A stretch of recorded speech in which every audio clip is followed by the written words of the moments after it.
රසම රස පළ ඇති රුකොටලු පළවෙනි ගල් පාර වදින්නේ. ඉතින් අද වීඩියෝ එක රජ පෙළපතක උරුමකාරයෝ ගැන නම් නෙමෙයි. මං අද කතා කරන්නේ මේ වීඩියෝ එක බලන ඔයාලා ගැනයි. බින්දු ඉඳන් හෝ ඍණ ගණන් වලින් ඉපදිලා මේ පොළොවත් එක්ක හැප්පිලා ජීවිතේ දිනන්න අරගල කරන ඔයාලා ගැනයි. ඇත්තටම කිව්වොත් දෙයියෝ මේ අයව මවලා තියෙන්නේ ආතල් එකට.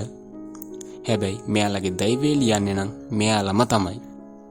හොඳට ඉගෙන ගත්තා හෝ නැතා සල්ලි නැතිකම නිසා ජීවිතේ එක තැනකින් එහාට එන්න බැරුව දඟල ඉන්නේ.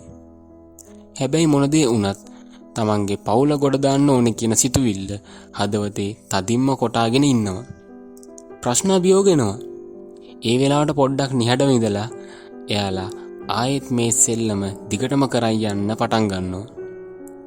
ඉතින් පද හදන්න බලන් ඉන්න උදවිය එහෙව් කොල්ලෙක්ගේ කෙල්ලෙක්ගේ මනසට පොඩ්ඩක් රිංගලා බලන්න. ඔයාලට හිතා ගන්නවත් බැරි තරම් මානසික ශක්තියකින් ඒ අය බලගැන්විලා තියෙන්නේ. මොනතරම් තදින් ගල් ගැහුවත් එයාලා වටන්න නම් බෑ. ඉතින් ආදරණීය කොල්ලනේ කෙල්ලනේ මේ කතාවත් අහලම ඔයාලගේ වැඩේ පටන් ගන්න. දවසක් ශක්තිමත් කඳ තියෙන ගහක් උණ පඳුරට විහිළු කරාලු.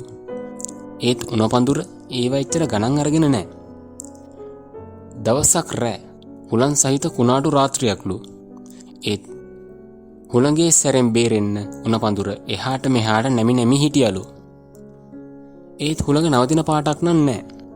කොච්චර තදින් අල්ලන් ඉන්නවා කියලා හිතන් හිටියත් මහා ගහටත් ඒක තවත් උහුලන් ඉන්න බැරි වුණාලු.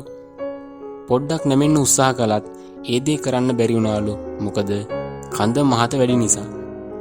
ඉතින් මහ ගහ කඳ මැදින්ම කඩාගෙන වැටුණලු. උදේ වෙද්දි කුණාටු තත්ත්වය අඩු වුණ නිසා නැමිලා හිටපු උණු පඳුර ආයෙත් කෙලින් වෙලා තවත් හොඳින් වැඩෙන්න පටන් ගත්තලු. ඉතින් අමාරු කාලවල පොඩ්ඩක් නැමිලා බේරිලා ඉන්න. හැබැයි මුල ශක්තිමත්ව තියාගන්න. අමාරු කාලයේ අවසන් වූ පසු නැවතත් සරුවට වැඩෙන්න. ජය වේවා.